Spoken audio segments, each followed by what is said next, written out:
Mitra BKI, seiring dengan semakin populernya kendaraan listrik sebagai alternatif yang ramah lingkungan, industri transportasi maritim pun harus beradaptasi. Pengangkutan kendaraan listrik berbasis baterai menghadirkan tantangan baru, terutama dalam hal keselamatan di laut.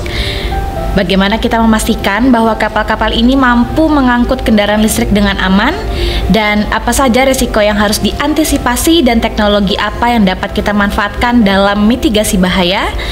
Dalam episode ini kita akan membahas berbagai aspek keselamatan kapal pengangkut kendaraan listrik, mulai dari regulasi, teknologi terbaru, hingga praktik terbaik yang harus diterapkan oleh para pelaku industri. Lantas, bagaimana BKI selaku perusahaan di bidang TIC memastikan keamanan dan keselamatan kapal pengangkut kendaraan listrik?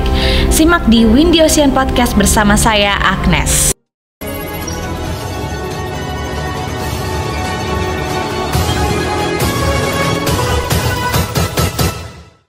Semangat pagi Mitra BKI.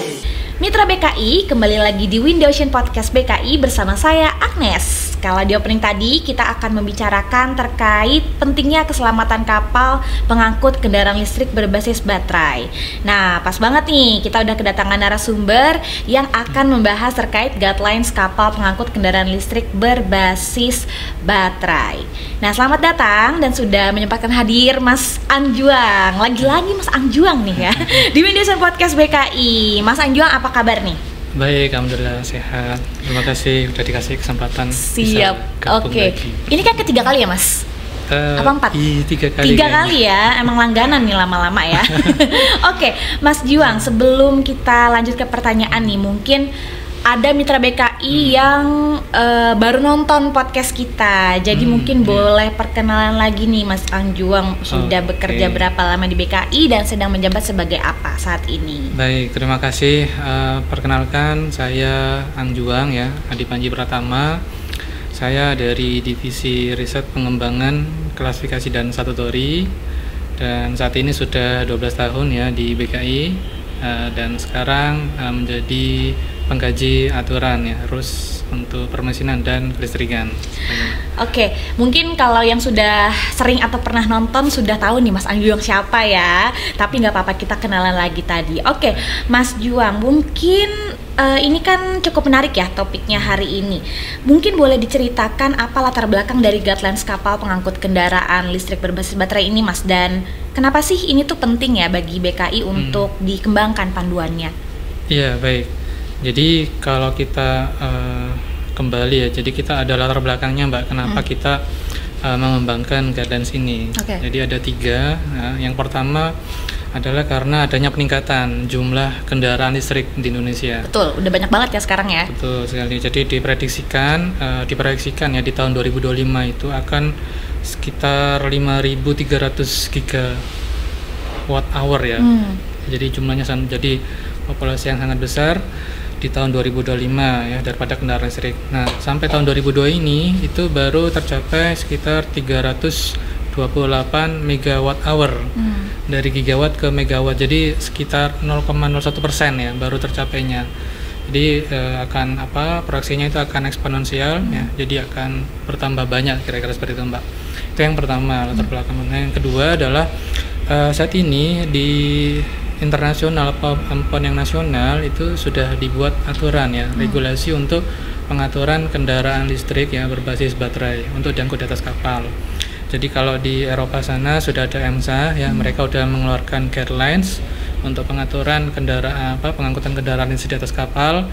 Dan di Indonesia sendiri di Kementerian Perhubungan ya, baik yang perhubungan darat ataupun perhubungan laut sudah mengeluarkan surat edaran yang ditujukan untuk pengaturan keselamatan pengangkutan kendaraan listrik di atas kapal berbasis baterai seperti itu. Itu baru ya, Mas? Baru tahun ini. Baru tahun ini, oke. Untuk yang dari surat edaran dari perhubungan dan Hubda dan Hibla. Nah, yang terakhir adalah karena adanya kecelakaan ya, Mbak. Jadi data yang kami peroleh itu ada beberapa kapal ya yang memang terjadi kebakaran ya yang disebabkan oleh kendaraan listrik di atas kapal. Jadi itu adalah 3 poin ya yang menjadi dasar kami untuk mengembangkan guidelines ini. Nah, disebabkan oleh kendaraan listrik di atas kapal, itu Betul. maksudnya lagi ngangkut kendaraan listrik gitu Mas di kapal dan betul, dia betul. terbakar gitu. Iya. Oh, oke, menarik ya. Jadi BKI memulai pengembangan panduan ini dan kira-kira dari situ output apa Mas yang diharapkan? Apakah ada tantangan khusus nih Mas yang mungkin akan dihadapi atau sudah mungkin? Iya, jadi output yang kami harapkan adalah berupa aturan, Mbak ya. Jadi aturan yang mengatur keselamatan ya daripada kapal yang mengangkut kendaraan listrik ini. Jadi beda case-nya ketika kapal mengangkut kendaraan berbahan bakar bensin ya, atau kita kenal internal combustion engine ICE, itu dengan kapal yang mengangkut kendaraan listrik. Jadi ada treatment yang berbeda. Jadi tidak sama, sehingga perlu diberikan treatment khusus dan ada mitigasi yang perlu dilakukan. Karena apa? Karena kapal yang mengangkut kendaraan listrik ini, khususnya yang ada lithium ion baterainya, itu memiliki risiko yang cukup tinggi ya. Artinya dia mudah untuk terbakar seperti itu sih. Sehingga diperlukan penanganan khusus dan peraturan khusus sehingga kendaraan ini bisa diangkut dengan aman di atas kapal. Oke, nah kalau misalnya itu kan kendaraan listrik di atas kapal ya Mas, berarti ada treatment khusus. Ini coba aku bandingkan dengan kayak misalnya di pesawat kita bawa power bank, kan ada batas mAh-nya ya. Nah, apakah mungkin di kapal seperti itu? Tapi pertanyaanku, kalau misalnya di pesawat itu kan memang mungkin kita karena terbang di atas udara ada tekanan khusus ya Mas ya. Kalau di kapal apa Mas? Seperti apa kira-kira deskripsi atau implementasinya gitu sampai bisa ada indikasi kendaraan listrik di atas kapal itu terbakar? Iya, jadi kalau di pesawat memang dibatasin ya. Iya. Artinya untuk kapasitas tertentu dibolehin. Nah, kalau di kapal sendiri memang saat ini nggak ada ketentuan itu, tidak sama dengan di pesawat ya.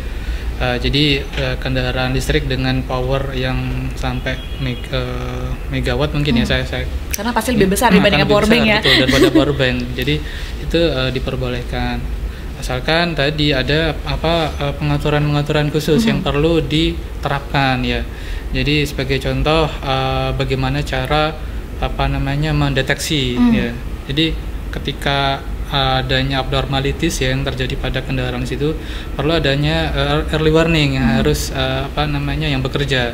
Ada sensor, ada detektor, fire detector, flame detector di situ yang harus disediakan. Kemudian juga ketika terjadi misalnya sudah keluar asap seperti itu kan, atau ada aroma yang ini, nah itu sudah dilakukan upaya untuk preventif. Jadi sudah disiapkan kalau di aturan kami disiapkan media pemadaman pendinginan. Jadi ada air yang disemprotkan seperti itu atau ya berupa sprinkler untuk mendinginkan. Oh iya. Jadi kendaraan listrik yang kondisinya abnormalities itu didinginkan. Jadi untuk memprevensi, untuk mencegah terjadinya peningkatan suhu. Jadi kalau baterai lithium dia ketika suhunya mencapai 60 sampai 70 derajat, maka dia akan bisa terbakar dengan sendirinya. Oh iya. Kalau pernah kita sebut istilahnya thermal runway. Jadi ada reaksi kimia di dalam sel baterai yang ketika pada suhu tertentu ya suhu 60 sampai 70 derajat itu dia akan self ignition dan terbakar. Nah, itu yang harus kita hindari. Ada mitigasinya ya Mas ya. Oke, Iya. balik lagi ke guidelines ya Mas. Dalam guidelines yang dikembangkan ini berlaku untuk kapal jenis apa aja nih Mas? Dan secara garis besar itu membahas tentang apa? Iya, jadi di guidelines kami ini secara prinsip digunakan untuk kapal yang mengangkut kendaraan listrik. Jadi jenis kapalnya kapal ro-ro gitu kan, kapal passenger ro-ro, kemudian ada pure car carrier PCC, baik bangunan baru ataupun bangunan lama. Jadi bisa diterapkan untuk dua jenis kapal tersebut. Secara garis besar guidelines itu membahas tentang apa Mas? Selain yang mungkin yang tadi Mas Juang sudah sampaikan itu mitigasi terjadinya kebakaran ya Mas ya. Tapi apakah memang hanya itu fokus utamanya atau mungkin ada yang lain? Iya, jadi kembali lagi, jadi guidelines kami ini berisi persyaratan keamanan ya untuk mengangkut kendaraan listrik. Jadi di situ nanti diminta adanya risk assessment ya untuk memastikan risiko-risiko apa saja yang bisa terjadi ya dan bagaimana tindakan mitigasinya ya. Jadi itu harus disubmit dan selain itu juga ada requirement lainnya yang nanti kita ada notasi ya. Jadi kita memiliki notasi untuk kapal ini pengangkut listrik. Jadi ada 3 notasi yang kita tawarkan. Jadi notasi yang pertama adalah FFCEV ya. Jadi untuk detection, electric vehicle itu ya. Betul, untuk detection, kemudian untuk prevention sama untuk pemadaman. Jadi kami memberikan fleksibilitas kepada pemilik mau pilih yang mana, ya kan? Bisa disesuaikan dengan kondisi aktual yang ada di kapal. Misalnya untuk case kapal bangunan lama. Jadi masing-masing notasi nanti akan ada requirement-nya yang harus dipenuhi, ya kan? Misalnya untuk yang detection maka harus ada sistem berdeteksi, ya kan? Misalnya heat detector atau flame detector seperti itu. Kemudian ada CCTV, ya, thermal imaging kamera yang itu harus disediakan di atas kapal. Dan juga secara umum memang kendaraan listrik ini kita parkirnya itu nggak berbarengan dengan kendaraan lainnya. Memang dipisah gitu ya Mas ya, di atas kapal gitu ya. Dipisah. Untuk kapal pengangkut kendaraan listrik berbasis baterai itu sebenarnya yang menjadi perhatian dari sisi keselamatannya itu apakah karena yang diangkut kendaraan listrik jadi mudah terbakar atau gimana Mas? Iya, jadi kalau kita bilang mudah terbakar sebenarnya kalau kita bandingkan dengan ICE, internal combustion engine yang pakai bensin atau bahan solar diesel ya. Kalau dari riset yang dilakukan di beberapa tempat ya, di beberapa negara, memang frekuensi kebakaran daripada internal combustion engine ya itu lebih besar, ya kan, 4 sampai 5 kali lebih banyak dibandingkan yang electric vehicle, kendaraan listrik. Namun demikian resikonya, jadi kita kembali ke resikonya. Ternyata untuk kendaraan listrik yang ada baterai lithium itu risikonya lebih besar Mbak dibandingkan dengan yang konvensional, biasa, yang bensin ya. Nah makanya karena resiko yang besar tersebut sehingga diperlukan upaya untuk mitigasi seperti itu, untuk meminimalisir risiko yang bisa terjadi. Karena kalau baterai itu sudah terbakar ya, dia akan terbakar terus. Iya sih. Sampai selnya itu benar-benar habis, reaksi kimianya habis. Dia bisa memproduksi oksigen sendiri, ya kan? Kalau mungkin pernah mendengar segitiga api gitu kan, kan ada oksigen, kemudian bahan yang mudah terbakar dan pemantiknya. Nah kalau oksigennya ini dia produksi terus, meskipun kita tutupin, kita apain, dia nggak akan berhenti, stop. Nah, jadi stop produksi terus. Nah kalau di internal combustion engine dia nggak produksi oksigen, ya kan? Ketika terbakaran oksigen kita stop, api bisa berhenti gitu kan. Betul. Kalau ke sini memang susah Mbak untuk ditangani, tapi tetap bisa, tapi perlu dilakukan treatment khusus ya untuk pemadamannya. Di Indonesia sendiri, sepengetahuan Mas Juang, sebelumnya sudah pernah ada peraturan terkait kapal pengangkut kendaraan listrik berbasis baterai ini belum Mas? Iya, kalau di Indonesia lebih ke arah surat edaran Mbak. Jadi Kementerian Perhubungan ya, dalam hal ini Perhubungan Laut dan Perhubungan Darat itu sudah mengeluarkan surat edaran untuk mengatur kendaraan listrik di atas kapal. Itu kapan Mas? Di tahun ini, awal tahun. Memang baru tahun ini ya. Memang masih baru ya isunya. Masih baru. Jadi itu aturan yang harus dipenuhi ya oleh stakeholder ya, pemilik kapal, operator kapal yang armadanya mengangkut kendaraan listrik seperti itu. Karena sudah banyak sepengetahuan Mas Juang, apakah ada yang sudah, pemilik kapal nih, ada yang sudah mengadaptasi aturan tersebut belum Mas? Karena kan memang masih baru nih, tapi ini sudah dirilis Mas aturannya Mas? Iya, jadi aturan kami ini sudah dirilis ya, udah ada publikasi, jadi bisa diakses di website kami. Dan sampai tahap ini kami sudah melakukan review ya dengan pihak stakeholder ya. Kemarin kami sudah lakukan external review dengan Kementerian Perhubungan, baik perhubungan darat dan hubungan laut gitu kan. Dan rencananya nanti kami akan melakukan implementasi ya, ke perusahaan-perusahaan yang memiliki armada yang mengangkut kendaraan kayak Roro Ferry, kemudian yang mengangkut kendaraan seperti itu Mbak. Kita akan melakukan kolaborasi dengan mereka untuk implementasi daripada aturan ini. Karena memang masih baru ya, jadi mungkin butuh waktu juga ya Mas untuk implementasinya dan mungkin sosialisasi juga seperti itu. Nah, kalau kita bicara tentang manfaat nih Mas, apa saja manfaat potensial bagi perusahaan dan kapal yang mematuhi guidelines ini? Ya, jadi kalau kita bilang manfaatnya, sebenarnya kita untuk memastikan Mbak, jadi kita memastikan keselamatan daripada kapal yang mengangkut kendaraan ini.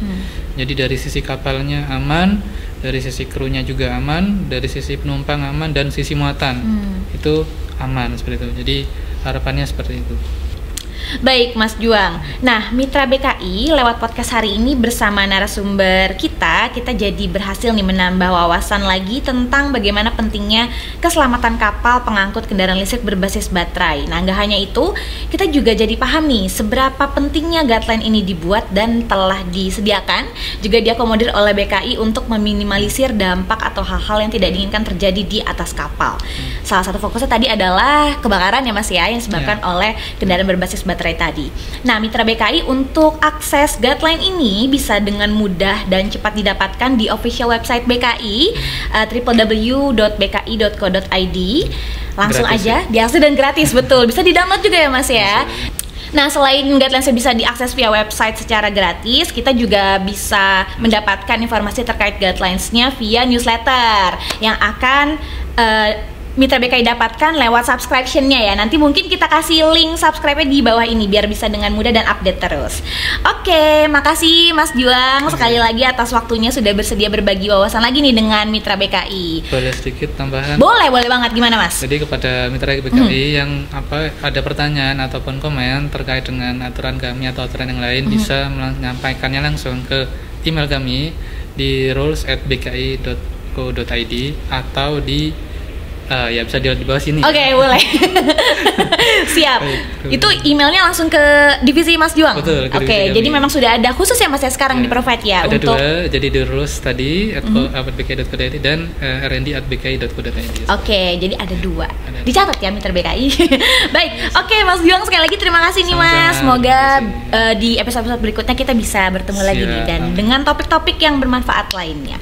Oke, Mitra BKI, apabila Anda tertarik dengan topik mengenai sistem di dalam kapal lainnya, Anda bisa mulai berlangganan channel YouTube PT Biro Klasifikasi Indonesia atau BKI untuk mendapatkan info seputar industri maritim dengan cara klik tombol subscribe dan pencet tombol lonceng di sebelahnya. Jangan lupa untuk memberikan tanggapan atau komentar mengenai topik berikutnya di bawah ini. Sampai jumpa di Windation Podcast berikutnya.